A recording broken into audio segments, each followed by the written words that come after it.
Comment accomplir plus en une année qu'en 3 ans?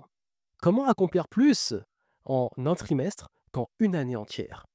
Aujourd'hui, je partage avec vous des stratégies qui permettent justement d'aller entre 3 à 4 fois plus vite que la moyenne, sans pour autant en faire plus, sans pour autant vous épuiser. Et là, vous allez vous dire: «Mais pour qui il se prend? C'est quoi ce truc? C'est quoi encore cette promesse?» Non, croyez-moi, ça fait une vraie différence et ce que je vais vous donner, c'est vraiment la meilleure façon d'aller plus vite et de ne plus être frustré de se dire: «Mais les années passent et j'ai pas l'impression d'avancer» ou alors «Je vais trop lentement» ou alors «Je m'enlise» ou alors «Je tourne en rond, je procrastine». Non, si vous mettez ça en place, au mieux, vous allez vraiment aller entre 3 à 4 fois plus vite que la moyenne, mais au pire, vous allez juste avancer sur ce qui compte pour vous et accomplir vos objectifs et vos projets. Bienvenue ici Joanne Hunting, je suis très heureux de vous retrouver et aujourd'hui j'ai un conseil ultra important qui va être l'une de mes zones de génie, qui est justement d'aller vite, la vitesse. Mais pas aller vite pour bâcler et aller vite pour s'épuiser et finir cramé. Non, aller vite, être efficace pour avancer sur ce qui compte, mais aussi pour échouer vite, pour apprendre plus vite. Oui, je vais en parler aussi. Mais si j'en parle, ça fait maintenant plus de 15 ans que je parle de productivité, d'organisation, de gestion du temps. D'ailleurs, si vous ne me connaissez pas, c'est la grande thématique de ma chaîne YouTube et de mon podcast, parce que ces épisodes sont en vidéo sur YouTube, mais également disponibles sur mon podcast, disponible sur les plateformes Apple Podcasts, Spotify, etc. Quand le format s'y prête comme celui-ci, et là, justement, pour cette fin d'année, j'ai envie de partager avec vous des conseils pour ce que vous pouvez faire là maintenant, en fin d'année, pour pouvoir vraiment garantir que l'année suivante, vous allez aller beaucoup plus vite sur ce qui compte pour vous. Parce que c'est aussi plus épanouissant, c'est aussi plus satisfaisant de se dire, bon là, je vois que je fais des choses, ça paye, j'avance, je suis stimulé, je suis motivé. Et pas, oh là là, c'est trop lent, je fais beaucoup et ça avance pas, et je suis perdu, et j'ai beau faire plein de choses, j'ai l'impression de m'enliser, de pas avancer. Je connais cette frustration et c'est pour ça que je vous transmets ces stratégies. C'est pour l'éviter et aller plus vite. Et d'ailleurs, annonce très importante, très spéciale. Si vous aimez justement l'efficacité et la vitesse, je vous propose de designer votre plan 2025 en 2 heures chrono. 2 heures en live avec moi et on fait le point sur 2024 et on planifie votre année 2025 avec clarté, avec sens, avec intention. Tout un processus que j'utilise qui est ultra efficace, ultra clair, ultra simple, qu'on va mettre en place ensemble. Vous voulez en savoir plus? Vous pouvez vous inscrire. C'est un atelier qui est en ligne et qui est réservé justement à ceux qui veulent prendre du temps et prendre ce temps pour pouvoir vraiment tout péter en 2025. Et en plus, vous allez voir, la méthode, elle est ultra simple et la promesse, c'est vraiment qu'en 2 heures, votre plan de 2025 sera clair. Et même si c'est pas fait en 2 heures, vous aurez la méthode, vous pourrez prendre le temps d'utiliser mes templates, mes modèles pour le faire tranquillement après. Voilà, vous avez ça en descriptif, allez voir, inscrivez-vous avant la date, c'est le 17 décembre 2024. Prenez votre place avant justement l'atelier et pour pouvoir y participer et tous les participants, vous aurez le replay, les documents et tout ce qu'il faut pour vous aider. Donc vous voulez savoir comment ça va se passer? Toutes les infos, c'est en dessous. Ouvrez le lien et puis inscrivez-vous après avoir écouté ce que j'ai à vous dire. Parce que ce qu'on va mettre en place durant l'atelier, c'est la stratégie que je vais partager avec vous ici. Stratégie que j'ai mis des années à construire. D'ailleurs, cette stratégie, quand on a le syndrome multipotentiel, qu'on aime lancer plein de projets, permet aussi de gérer plusieurs projets en même temps, d'aller beaucoup plus vite, pas avoir la frustration de faire plein de choses dans lesquelles on ne va pas au bout. Ça va vous parler, je pense, mes amis multipotentiels. Ça aide aussi, même sur vos journées, en quelques heures, à faire le travail d'une journée. Et moi, c'est ce que j'utilise depuis maintenant des années. Alors déjà, forcément, si vous voulez aller plus vite et gagner du temps par rapport à ce que fait la majorité des gens, il faut arrêter de faire les conneries que tout le monde fait et les conneries que cultive justement la majorité des gens. Et c'est quoi ces bêtises? C'est quoi ces erreurs? La première, c'est déjà d'avoir aucune clarté. Bah oui, forcément, bah, si t'as pas une destination, si t'as pas un plan, si t'as pas une stratégie, tu vas nulle part. Si tu pars avec ta voiture et que tu sais pas où tu vas aller nulle part. Tu vas arriver quelque part, mais pas là où tu aurais prévu d'arriver. Sauf si tu as beaucoup de chance. Mais ce qui se passe très souvent, c'est qu'il y a beaucoup de personnes, en fait, ils prennent même pas le temps de se poser et se dire: «Beh, c'est quoi que je veux dans la vie? C'est quoi mes objectifs? C'est quoi les choses que j'ai envie de cultiver, d'envie de développer, que j'ai envie d'accomplir?» On est très bon pour faire des listes de courses, très bon pour planifier peut-être des voyages et tout. Quand c'est les vacances et les voyages, les gens ils sont très bons, hein, ils te font un planning parfait de toutes les activités qu'ils vont faire, ils vont s'amuser et tout. Par contre, quand il faut planifier ses projets pro, sa vie, son développement personnel et professionnel ou son business, il y a moins de monde. C'est dommage. Donc déjà, la première chose à faire, c'est d'arrêter justement d'être dans ce flou artistique et d'accepter de juste de pas avoir d'objectif. Et d'ailleurs, c'est un point important parce que justement, je ne sais pas, si vous l'aurez vu déjà ou si vous le verrez après, que j'ai, publié ce contenu.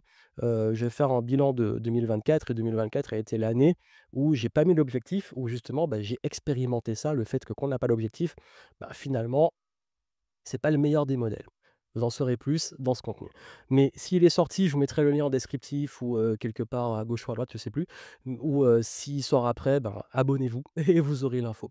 Mais déjà, en fait, ouais, ne pas être trop clair. Qui amène la deuxième conséquence, c'est de partir dans tous les sens. C'est starting block, boum, vous vous mettez à courir dans toutes les directions sur plusieurs choses sans aucune cohérence. On peut gérer plusieurs projets, on peut avoir plusieurs objectifs, mais quand il n'y a pas de cohérence et quand c'est la débandade et qu'on disperse son énergie, c'est la meilleure façon de perdre du temps. Aussi, une erreur très très très fréquente, c'est le manque de structure. C'est lié à ça. C'est qu'on se lance, on a peut-être les objectifs, mais on n'a pas la structure ni la stratégie pour pouvoir le développer. Et ça, ce qui est symbolique par rapport à ça, c'est l'irrégularité.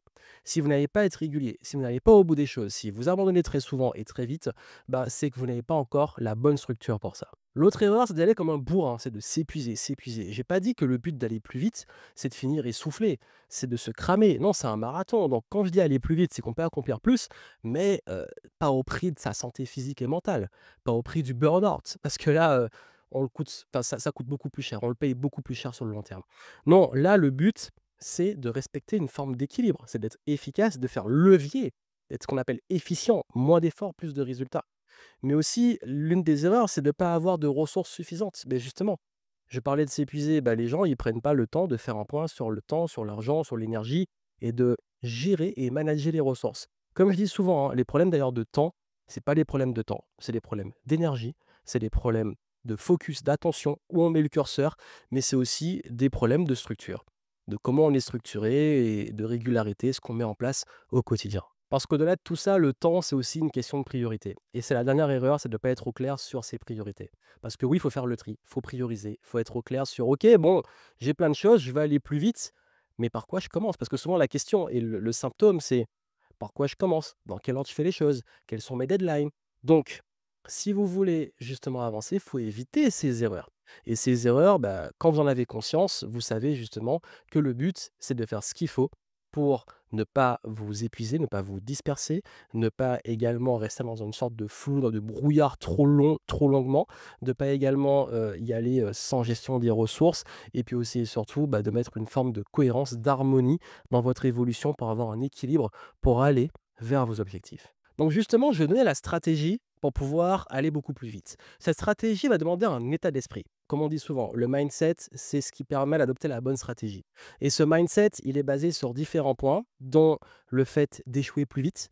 Parce que moi, si j'accomplis plus de choses que la moyenne et ceux qui accomplissent plus que la moyenne, c'est parce qu'ils échouent beaucoup plus vite. C'est parce qu'ils tentent des choses, ils testent. Ils sont pas là, «Ah, mais j'ai peur d'échouer, etc.» Non, ils y vont, ils se plantent, ils apprennent, ils recommencent, ils améliorent, ils avancent. C'est ça l'état d'esprit. C'est avoir ce truc de OK, j'apprends par l'échec et j'échoue beaucoup plus vite.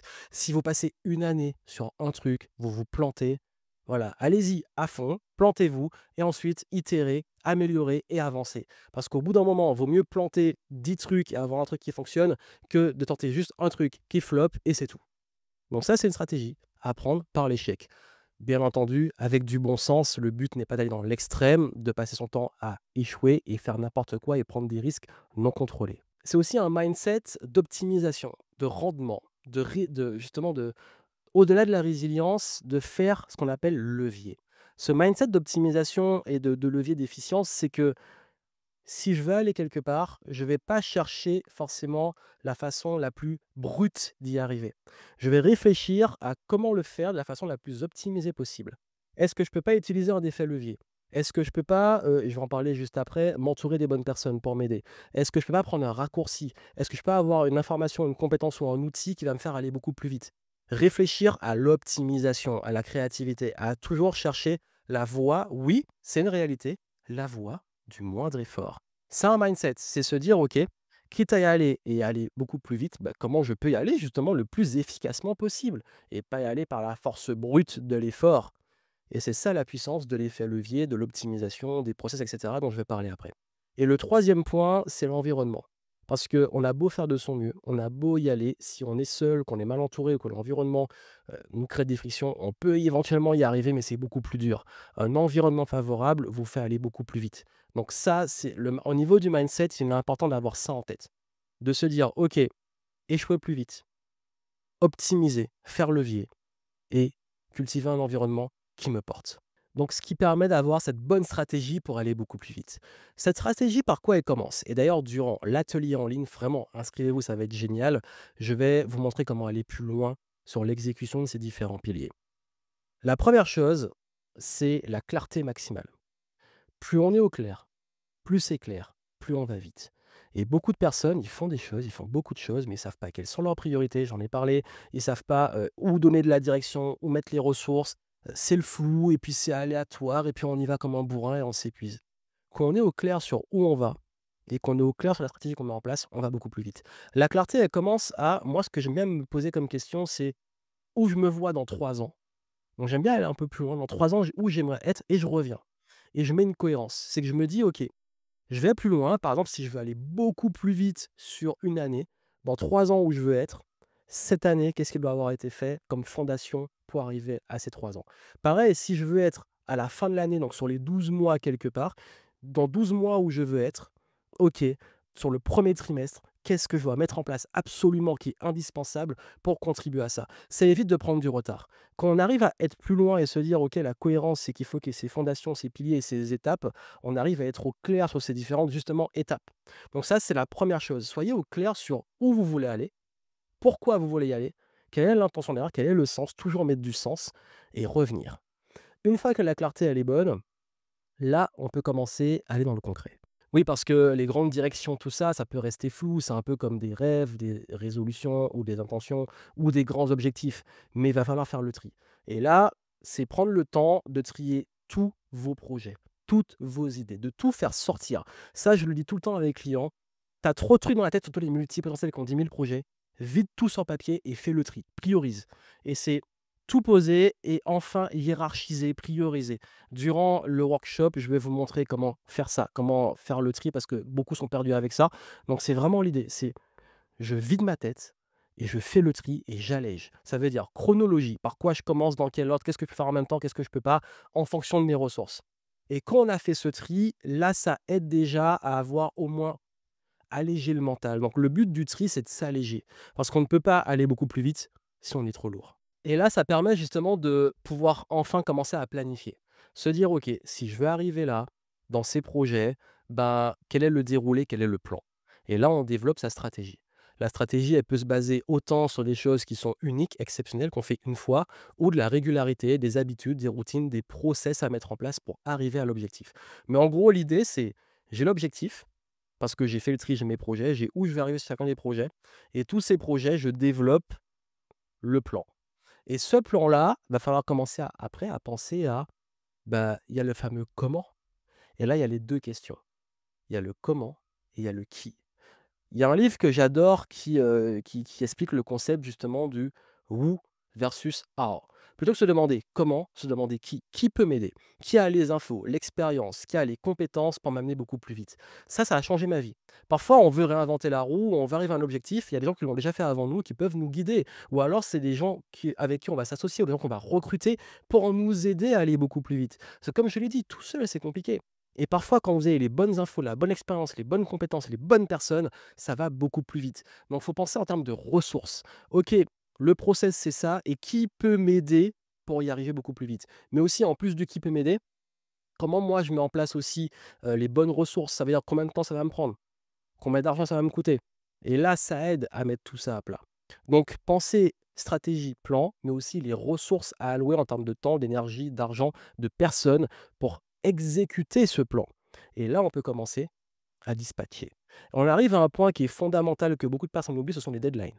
Parce que si on ne sait pas et qu'on ne met pas de fin, on ne sait pas qu'on arrive. Et ça, aussi, je me bute avec mes clients, c'est mettez des deadlines. Si vous n'arrivez pas au bout des choses et que vous n'arrivez pas au bout de vos projets, c'est qu'il n'y a pas de fin. Mettez une fin, s'il vous plaît. Mettez une deadline. Je sais chaque étape pour m'y amener. Et justement, c'est là qu'on peut utiliser la fameuse loi de Parkinson qui est ultra puissante, qui est que si vous voulez aller plus vite, resserrer un peu les deadlines dans la logique de ce qui est possible. N'allez pas trop fort non plus, pas vous cramer. Mais l'idée, c'est que moi, par exemple, je me dis, si je veux faire un truc et que je me mets comme deadline la fin de l'année, je vais le faire à la fin de l'année, je me connais. Par contre, si je me mets comme deadline dans 3 semaines, je vais le faire en 3 semaines. Dans l'aspect réaliste du projet. Mais l'idée, c'est que mettez des deadlines et soyez un peu challengez-vous sur le deadline. Parce qu'il vaut mieux dépasser un peu, mais aller plus vite, que vous mettre un truc trop long et puis passer 10 ans à le faire. Et quand vous avez mis vos deadlines, là, on peut passer à l'exécution. Et l'exécution, ça va toujours être de la régularité. L'exécution, c'est vous avez votre plan et vous allez le détailler sur ce que vous avez à faire chaque semaine, chaque jour et traquer en même temps l'évolution par rapport à ça. Et il vous faut justement ce qu'on appelle les dashboards ou un système pour pouvoir, hop, il y a l'objectif, il y a ce qu'on met en place et que ça soit vous seul ou vous avec une équipe, voir la progression. Tout ça, je vous donnerai beaucoup de pistes durant le workshop et en plus dans les bonus que vous aurez des supports pour vous aider dessus, mais vous devez comprendre la logique et les grandes lignes de comment on va plus vite et pourquoi il y a des gens qui vont beaucoup plus vite que les autres. Ben, en fait, c'est juste ça. C'est que ces personnes, ils sont clairs sur où ils vont, ils font le tri, ils priorisent et surtout, une fois qu'ils ont priorisé et fait le tri, ils sont vraiment précis sur la stratégie, le plan pour y arriver, sur les ressources à y allouer, les deadlines et une exécution qui soit régulière et qui soit justement cohérente. Et c'est dans l'exécution qu'on met en place les routines, les habitudes, les process pour pouvoir y parvenir.